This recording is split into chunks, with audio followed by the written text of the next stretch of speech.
Now, what do you do if your collection gets too big for your house? Now, that was a problem faced by Phil Chapman from Liskeard. For the third and final part in our series about people with the passion for collecting, Kevin Hay went to meet Phil, who's been collecting toys for over 20 years. Phil Chapman wears his heart on his sleeve. Well, hi Steve. On his chest. You in them? Got some great vintage Batman stuff in for you. Specialist shops, car boot sales, house clearances. For the past 20 years, Phil has scoured them all for rusty remnants of other people's childhoods. What set him on the toy trail?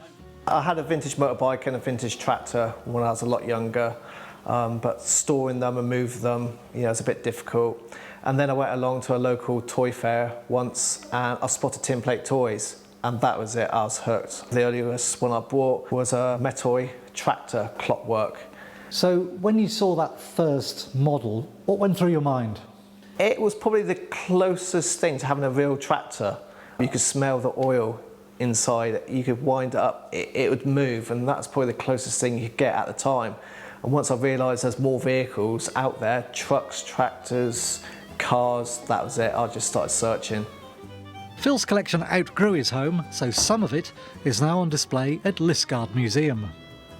This has been very popular. This is the golden gun from the film. It's a one-to-one replica, 24 karat gold, made for the 25th anniversary of the film. What's that symbol I can see?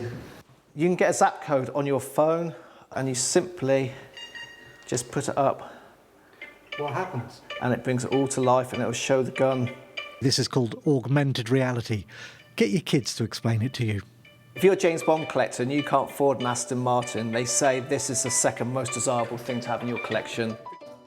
Although a lot of this stuff is clearly worth a bob or two, for Phil it's definitely not about the money.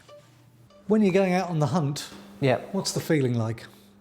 It's just a buzz because you just don't know what you're going to turn around and see. And then you see it, it's like, have I got it already? Do I need it? It's interesting you use the word need. Do you really need any of these? I don't need them, but it's just my hobby. It's what I enjoy doing. It's my pastime. It seems people become collectors for lots of reasons, but the ones I've met this week have one thing in common. They want to share with others the things that fascinate them. Kevin Hay, BBC Spotlight.